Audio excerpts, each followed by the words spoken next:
Savoir et comprendre les plus récentes nouvelles qui nous touchent. Jean-François, Donald Trump en direction de la Nouvelle-Orléans à bord de Air Force One hier a annoncé toute une nouvelle, là, et ça fait grand bruit, des tarifs de 25% sur toutes les importations d'acier et d'aluminium aux États-Unis. Oui, il a annoncé ses couleurs assez rapidement et comme tu le dis, juste avant d'arriver au Super Bowl. Donc évidemment, cette nouvelle-là, on s'attendait à ce qu'il y ait des suites à toutes ces impositions ou menaces de tarifs qui étaient annoncées, tout ça. Donc 25% des tarifs sur l'ensemble des importations d'acier et d'aluminium, comme tu le mentionnais. Tout l'acier qui arrive aux États-Unis aura 25% de tarifs douaniers. M. Trump a ajouté que le tarif douanier s'appliquerait non seulement à l'acier, mais à l'aluminium, pardon. Et il indiquait aussi là, qu'il risque d'y avoir des tarifs réciproques à partir de mardi ou mercredi sur la taxation des produits entrant aux États-Unis avec d'autres pays étrangers. Évidemment, ça a provoqué une réaction au Québec. Ça n'a pas pris de temps. D'ailleurs, M. Legault a soulevé le point que le Québec exporte 2,9 millions de tonnes d'aluminium aux États-Unis, donc c'est quand même non négligeable. Et il a ajouté aussi en disant que c'est une preuve qu'une nouvelle entente de libre-échange devait être conclue le plus rapidement possible là, pour essayer de faire face à cette menace. Ouais. Dans le cas de la réaction fédérale, on sent qu'on est un peu prudent, on veut voir des textes. François-Philippe Champagne il est allé quand même d'une publication sur les réseaux sociaux hier, mais deux choses en lien avec ça. C'est du Trump tout craché, là. C'est-à-dire inonder l'espace public de toutes sortes de décrets, d'annonces, à un point tel où les correspondants même de la Maison-Blanche, de leur propre aveu, sont étourdis. Alors, imaginez, monsieur, madame, tout le monde qui essaie de suivre ça, tu sais. Et la deuxième chose dans sa stratégie, c'est de créer le chaos. Et ça, c'est un exemple parfait. Il annonce comme ça, bang, l'entrée en vigueur de tarifs de 25% sur l'acier, sur l'aluminium, tout ce qui sera importé, crée le chaos, il a toujours négocié de cette façon-là. Qu'est-ce qu'il veut en retour? Lui, il est obsédé par les chiffres, par le cash, par l'argent, le déficit commercial. Mais à court terme, j'ai bien hâte de voir la réponse des marchés aussi ce matin. Souvenez-vous, là, lorsqu'il avait annoncé l'entrée en vigueur des tarifs en ce qui concerne le Canada, la bourse avait planté. Là. Et est-ce que c'est ça qui, finalement, l'a fait reculer, raviser aussi? Parce que, tu sais, il se vante souvent d'être un président qui va être bon pour l'économie américaine. Je m'excuse, mon Donald, mais quand tu fais perdre des fortunes par tes niaiseries à plein de gens qui ont investi en bourse, quoi que ce soit, puis des entreprises aussi plantent, j'ai bien hâte de voir là, la réponse finale du gouvernement là-dessus. Ce que je voulais juste ajouter, c'est en ligne avec le point que tu viens de mentionner, soulever, François-Philippe Champagne, justement, vendredi dernier, disait « On sent qu'il y a des rapprochements, on sent qu'on réussit à avoir un meilleur dialogue avec les politiciens américains. » Et boum, durant le week-end, Donald réagit et revient à la charge avec ça. Donc, je pense qu'à peu près, non seulement ses conseillers à lui, mais partout ailleurs à travers le monde, on ne sait pas trop à quoi s'attendre. Moi, je vais vous dire bien franchement, moi, je fais attention sur ce que je lis et ce que j'entends de l'entourage de Trump. Parce qu'il y a un boss, c'est lui. Fait que Lutnick, son secrétaire au commerce, a beau dire quelque chose. Ses proches conseillers, tu sais, des fois, on a, je sais pas moi, le Wall Street Journal qui cite des conseillers dans l'entourage de Trump. Moi, je prends ça avec un grain de sel. Moi, j'en écoute un, puis c'est le Donald. Puis surtout qu'on se demande toujours si c'est une stratégie. Quand on entend quelque chose à gauche, on se dit « Ah, c'est juste une stratégie pour nous mêler, diviser pour mieux régner. » Il y a Jean-Guy des Éboulements ou un 8-7 Cube Radio qui dit « On est dans la mouvance que qui dit pas comme Trump ne doit pas être. » C'est effectivement ce qu'on sent présentement. Ben oui, c'est un très bon point, Jean-Guy, c'est clair. Continuez de réagir. On aime bien vous lire tout au long de l'émission. L'autre gros dossier, puis c'est encore dans l'actualité, c'est l'annexion possible, le souhait en tout cas dont Donald Trump met de l'avant de manière assez fréquente maintenant, son souhait d'annexer le Canada et d'en faire le 51e État. Ben Jean-François, il est revenu là-dessus dans une entrevue qu'il a accordée à Fox. Fox News, exact. Donc, encore une fois, il a réitéré son souhait et lui, selon lui, le Canada serait mieux de devenir le 51e État. Donc, dans une entrevue avec Fox News, on peut entendre un extrait d'ailleurs à ce sujet. You know, the Prime Minister said this weekend to a group of Canadian businessmen, he was a private meeting, he said that your wish for Canada to be the 51st state is a, quote, real thing. Is it a real thing?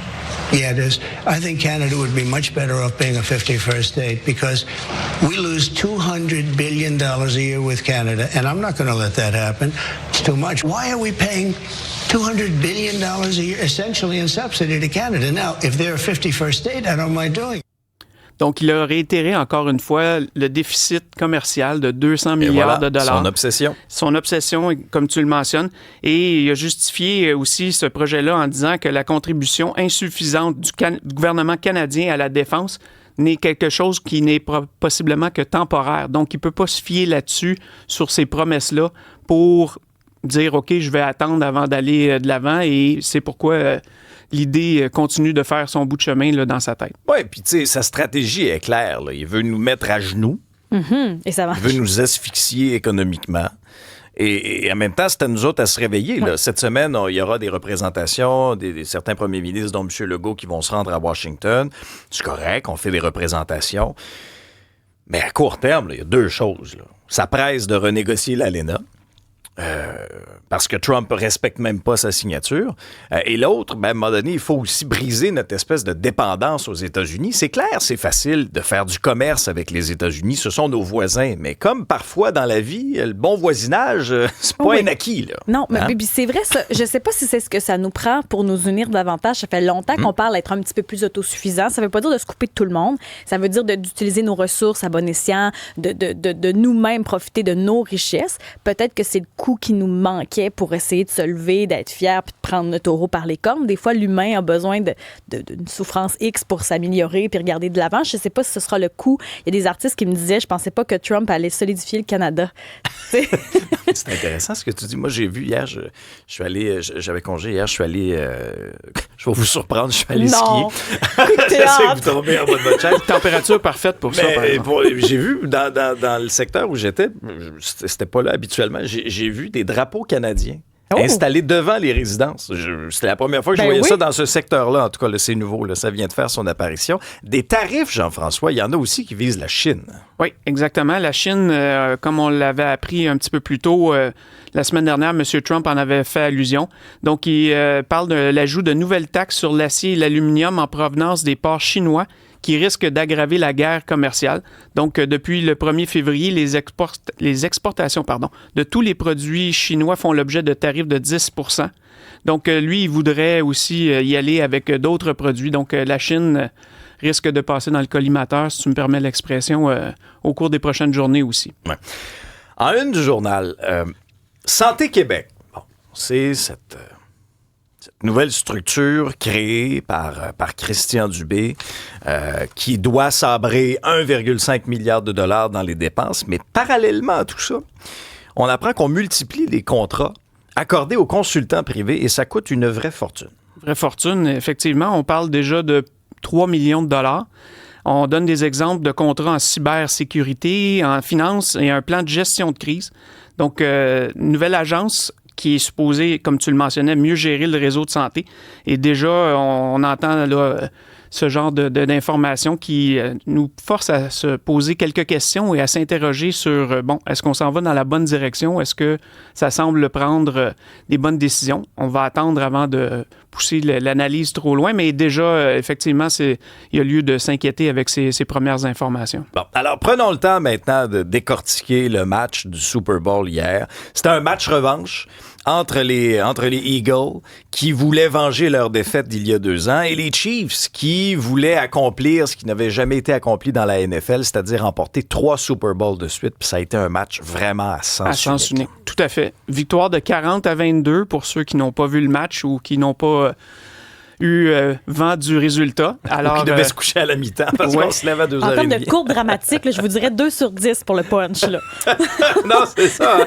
C'était pas mal décidé après 2 quarts. Oui, et même c'était rendu 34-0 avec moins d'1 minute à faire au 3e quart avant que les Chiefs réussissent à inscrire un premier touché. Donc, performance, et tu l'as mentionné en ouverture d'émission, performance dominante de la défensive des Eagles, 6 sacs du corps. C'est la première fois que Patrick Mahomes subissait il s'est 6 fait brasser, sacs du Mahomes. corps.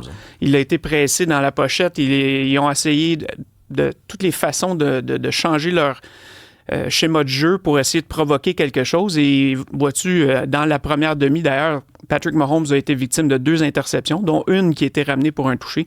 Donc, c'est rare, là, mais on avait l'impression que Patrick Mahomes et Andy Reid, qui est un génie offensif aussi, l'entraîneur des Chiefs, on avait l'impression là, que l'équipe des Chiefs était complètement dépassée par les événements. Donc, performance dominante et bravo aux Eagles. Ils ont pleinement mérité cette victoire-là. Donc, un 2e Super Bowl pour cette équipe-là. Et je suis content aussi. Jalen Hurts a été des fois pointé du doigt et on lui reprochait pas nécessairement d'avoir été en mesure de gagner les gros matchs au fil des dernières années. Donc, lui, il a été choisi le joueur du match. Donc, pleinement mérité cette victoire, non seulement pour Jalen Hurts, mais pour les Eagles. Oui, puis plusieurs s'attendaient à ce que, exemple, Saquon Barkley soit déterminant dans ce match-là. T'sais. Pour vous donner une idée à quel point les Eagles ont été bons, Saquon Barkley n'a pas été mauvais, mais le match ne reposait pas sur ses épaules. Tout à fait. C'est assez révélateur aussi. Mais dès le départ, on a vu que les Chiefs semblaient justement garder un œil et être très attentifs à Saquon Barkley. Ouais. Et effectivement, ils ont réussi à le neutraliser. Donc, assez rapidement, les Eagles se sont tournés vers « OK, on s'en va vers autre chose ». Ils ont essayé le jeu aérien et dès leur première possession de ballon, si ma mémoire est bonne, 4e essai et 2, ils essaient une longue passe à A.J. Brown et il y a une punition qui a été appelée sur ce jeu-là. Mais déjà, ça donnait le ton sur le type d'attaque et le type... les Eagles n'étaient pas là pour jouer un match tranquille, défensif ou méthodique. On voulait vraiment provoquer la situation et on a senti là, réellement à quel point ça a déstabilisé les Chiefs. Et vous souvenez-vous qui avait prédit exactement ce qui est arrivé? Mario. Un certain Mario Dumont l'avait dit. En tout cas, pas Donald Trump. Non, pas Donald Trump parce qu'il prenait pour les Chiefs, mais Mario avait dit, vous allez voir là, ça va être, les Eagles vont défoncer les Chiefs. Mais même Jean-François Guérin, qui anime à LCN le matin, qui prend pour les Chiefs tatoué sur le cœur depuis le passage de Laurent Duvernay, avait prédit la victoire des Eagles. Ah oui, ben même vois. Lui. Mais c'est intéressant ça, l'espèce de... On avait deux de nos collègues qui étaient vraiment des grands fans des de rivaux, ces là, équipes-là. Des rivaux, là, ça s'est face-battre, ça fait pour les deux. Bon, Kendrick Lamar, refais-nous vivre un peu les grands moments de ce spectacle de la mi-temps, Isabelle. Puis parenthèse, là, la victoire goûte quoi ce matin? Le citron, parce que le Gatorade était jaune-vert. C'est vrai. Parce que ça, c'est des paris. Souvent, il y en a plusieurs qui pensaient que ça allait être orange. Ben non, c'est des agrumes qu'on va manger au cours de la prochaine semaine pour se sentir gagnant. Kendrick Lamar, le choix qui a été bien controversé, se l'est à chaque fois. Mais là, je chantais la grogne chez certains d'avoir quelqu'un qui incarne le hip-hop. Il faut dire que c'est très, très populaire aux États-Unis. Celui qui a gagné 5 Grammy il y a une semaine, ça a été la tête d'affiche Kendrick Lamar avec Beyoncé. Alors, on l'a vu arriver sur scène en Buick GNX pour faire référence à son album et les danseurs qui sortaient de la voiture habillés en bleu, en blanc et en rouge pour l'espèce de drapeau des États-Unis. La mise en scène qui était honnêtement très originale. Ça a été fait pour la télévision. Dans le stade, je sais pas comment c'était. À la télé, il y avait des angles de caméra très intéressants et le suspense était dans cette prestation de 13 minutes. Est-ce qu'il fera sa chanson la plus populaire, Not Like Us, qui pointe du doigt Drake parce qu'il y a une chicane ouverte entre les deux, entre Kendrick Lamar et Drake. Il le traite de pédophile dans la chanson. Pour le Super Bowl, il a choisi de changer les mots. Donc, il s'est permis de le faire. J'imagine que les avocats ont supervisé aussi le texte en question. C'est ce qui a terminé, c'est ce qui a clos finalement sa prestation. C'est la chanson la plus connue si vous avez suivi un petit peu le répertoire de Drake. They not like us. No. They not like us. No. They not like us. What? They not like us. No. They not like us. Il a quand même titillé ses fans en plein milieu de la prestation. Il a commencé à faire jouer les premières notes en narguant finalement et Drake et son public. Ladies, I want to make a move. I want to perform their favorite song, but you know they love to sue. Ça part? Yeah, that song. Bon, il va pas. Maybe I think about it. No, what? I slow it down. Say, ladies, do me this solid. Ooh. il repasse d'autres choses. C'est bien fait. Il y a quand eu même, beaucoup ça. de clins d'œil. Bon, c'est sûr qu'il aime passer des messages. Il en a fait de façon subtile. Il y a eu Serena Williams qui était là. Serena Williams qui vient également de Compton, la même place que lui. Donc, pour lui, c'était important. Il y a SZA aussi qui est très populaire, qui a fait une prestation. On a pu voir également je cherche son nom m'échappe dans mes notes. Celui qui incarne Oncle Sam dans sa prestation. Il a été là à Samuel plusieurs L. reprises. Jackson? Oui, c'est ça, exact. Ça a été un bon coup aussi. Oui, je l'ai vu. Ça, j'ai bien aimé ça, qu'il soit là au début, dans le milieu, la fin, c'est bien. Est-ce que c'est un bon choix pour le Super Bowl? Je ne sais trop. Il faut saluer quand même Pixmob, compagnie québécoise, qui a pu écrire à la fin de son numéro Game Over. Toujours ses clins d'œil à Drake. Hein. Pauvre Drake, il n'a pas passé une belle soirée. Il n'a pas réagi d'ailleurs sur les réseaux sociaux. Pixmob, on va en reparler, mais c'était la première fois qu'ils utilisaient la technologie Moving Video Technology.